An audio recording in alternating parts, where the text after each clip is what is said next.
Hello everyone, this is Rich Michael Jones. Time for the Bible read for January 30th. Gonna go without the mic today. Exodus 10, chapter 10, verses 1 through chapter 12, verse 13.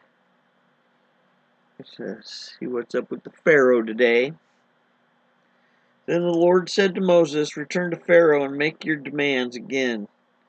I have made him and his officials stubborn so I can display my miraculous signs among them.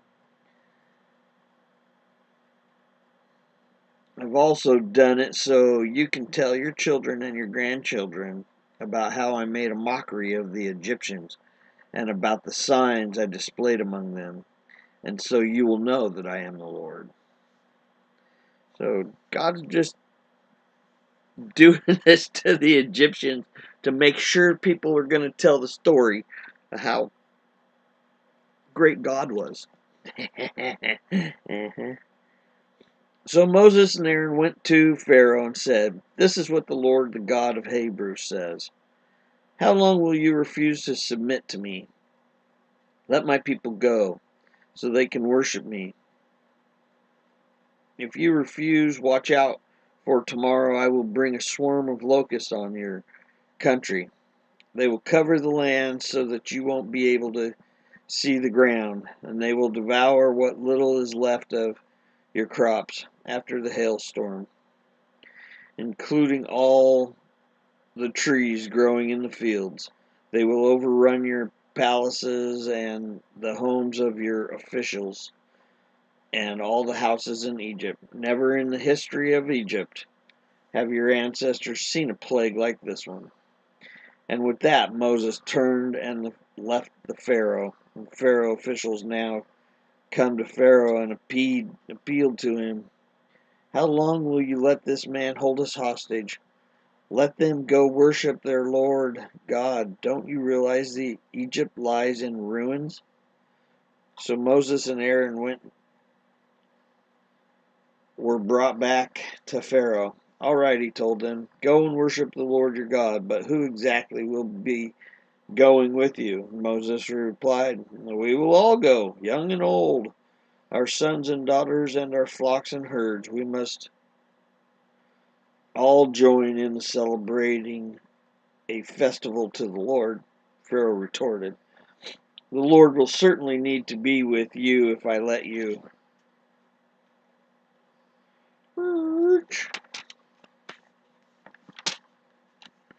"Take your little ones. I can see through your evil plan. Never. Only the men may go and worship the Lord, since that is what you requested." And Pharaoh threw them out of the palace. Then the Lord said to Moses, "Raise your hand over the land of Egypt to bring on the locust, and let us cover the land and devour every plant and that survived the hailstorm." So Moses raised his staff over Egypt, and the Lord caused an east wind to blow over all their land that day and through the night. When morning arrived, the east wind had brought the locust, and the locusts swarmed over the whole land of Egypt, settling in dense swarms from one end of the country to the other. It was the worst locust plague in Egyptian history, and there's never been another one like it. For the locusts covered the whole country and darkened the land. They devoured every plant in the fields and all the fruit on the trees, and had survived the hailstorm. Not a single leaf was left on a tree or a plant throughout the land of Egypt. Pharaoh quickly summoned Moses and Aaron. "I have sinned against the Lord your God and against you," he confessed. "Forgive me my sins just this once, and plead with the Lord your God to take away this death from me." So Moses left Pharaoh's court and pleaded for the Lord. The Lord responded by shifting the wind, and the strong west wind blew the locust into the Red Sea. Not a single locust remained in the land of Egypt, but the Lord hardened Pharaoh's heart again, so he refused to let the people go. You ever known somebody like that? Just, oh, they're so stubborn. Oh my God. There are, and It says right here, God's doing it, making them stubborn just to prove a point to one of you, both of you. I don't even know. Oh, I know some stubborn people. Holy moly. All right. Then the Lord said to Moses, lift your hand toward the heaven in the land of Egypt. No. We missed some here. Let me back it up. So Moses left Pharaoh's court and pleaded with the Lord. The Lord responded with the wind, and the strongest west wind blew the locusts into the Red Sea. Not a single locust remained in all the land of Egypt, but the Lord hardened Pharaoh's heart again, so he refused to let the people go. Then the Lord said to Moses, lift your hand toward the heaven, and the land of Egypt will be covered with a darkness so thick you can feel it. So Moses lifted his hand to the sky, and a deep darkness covered the entire land of Egypt for 3 days. During all that time, the people could not see each other, and no one moved. But there was light, as usual, where the people of Israel lived. Finally, Pharaoh called for Moses. Go and worship the Lord, he said, but leave your flocks and herds. You may even take your little ones with you. No, Moses said, you must provide us with animals for sacrifice and burnt offerings to the Lord our God. All our livestock must go with us too. Not a hoof can be left behind. We must choose our sacrifices for the Lord our God from among these animals, and we won't know how we are to worship the Lord until we get there. But the Lord hardened Pharaoh's heart once more, and he would not let them go. Get out of here, Pharaoh shouted at Moses. I'm warning you, never come back to see me again. The day you see my face, you will die. Very well, Moses replied. I will never see your face again. Then the Lord said to Moses, I will strike Pharaoh and the land of Egypt with one more blow, and after that Pharaoh will let you leave his country. In fact, he will be so eager to get rid of you that he will force you to leave. Tell the Israelite men and the women to ask their Egyptian neighbors for articles of silver and gold. Now the Lord had caused the Egyptians to look favorably upon the people of Israel, and Moses was considered a very great man in the land of Egypt, respected by Pharaoh's officials and the Egyptian people alike. Moses had announced to the Pharaoh, this is what the Lord says, and at midnight tonight I will pass through the heart of Egypt. All the firstborn sons will die in every family in Egypt, from the oldest son of Pharaoh who sits on his throne to the oldest son of the lowest servant girl who grinds the flour. Even the firstborn of all the livestock will die. And then a loud wail will rise throughout the land of Egypt, a wail like no one has heard before or will ever hear again. But among the Israelites it will be so peaceful that not even a dog will bark. And then you will know that the Lord makes a distinction between the Egyptians and the Israelites. All the officials of Egypt will run to me and fall to the ground before me. Please leave, they will beg. Hurry, and take all your followers with you. Only then will I go. Then, burning with anger, Moses left Pharaoh. Now the Lord had told Moses earlier, Pharaoh will not listen to you, but then I will do even more mighty miracles in the land of Egypt. Moses and Aaron performed these miracles in Pharaoh's presence, but the Lord hardened Pharaoh's heart, and he wouldn't let the Israelites leave the country.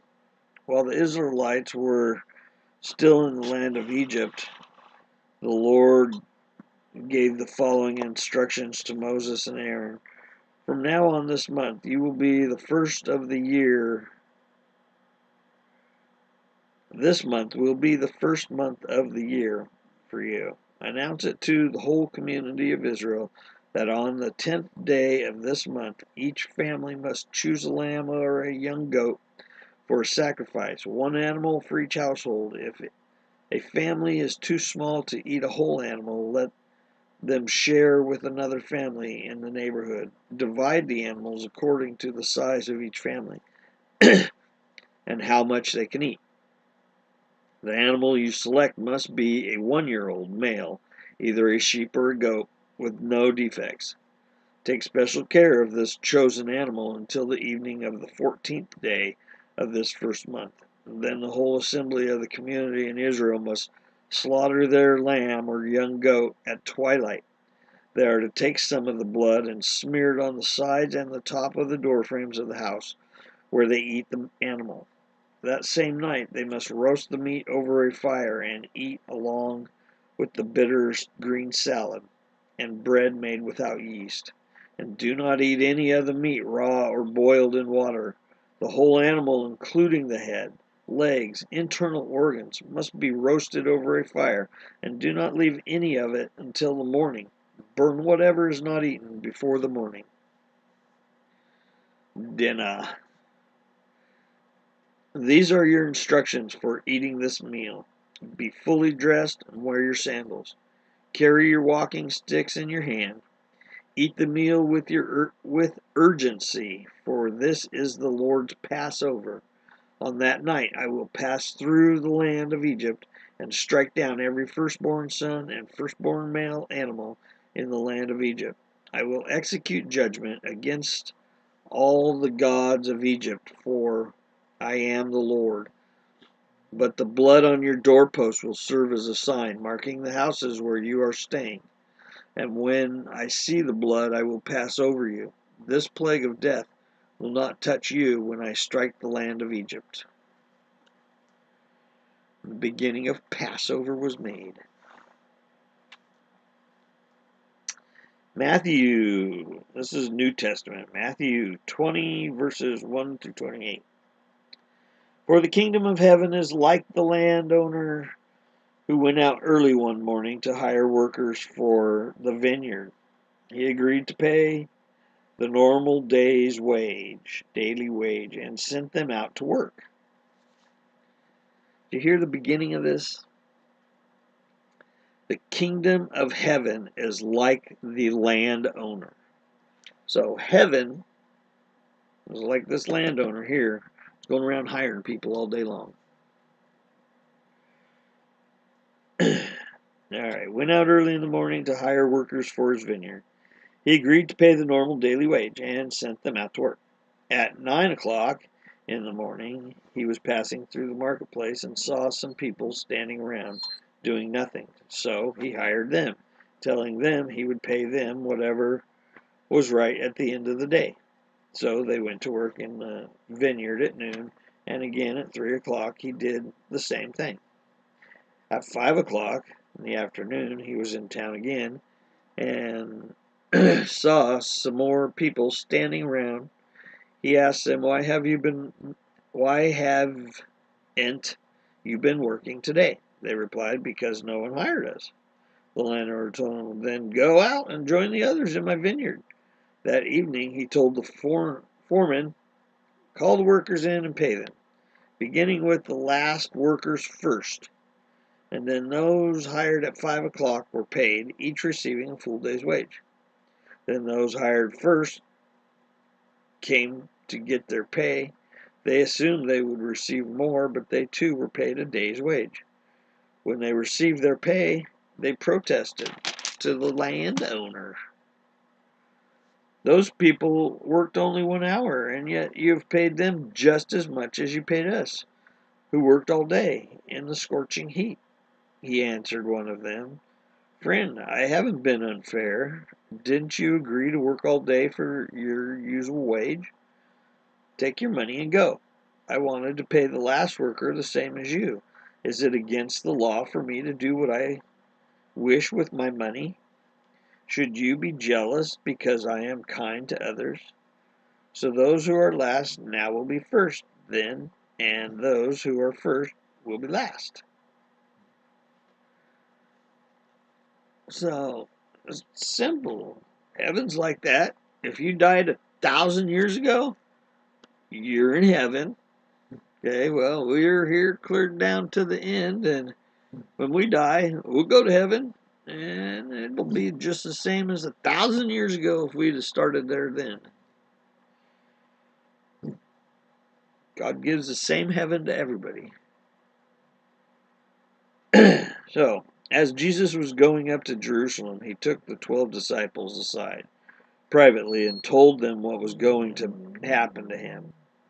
Listen, he said, here's what's going to happen in Jerusalem, where the Son of Man will be betrayed by the leading priests and the teachers of religious law. They will sentence him to die, and then they will hand him over to the Romans to be mocked, flogged with a whip, and crucified. But on the third day he will be raised from the dead.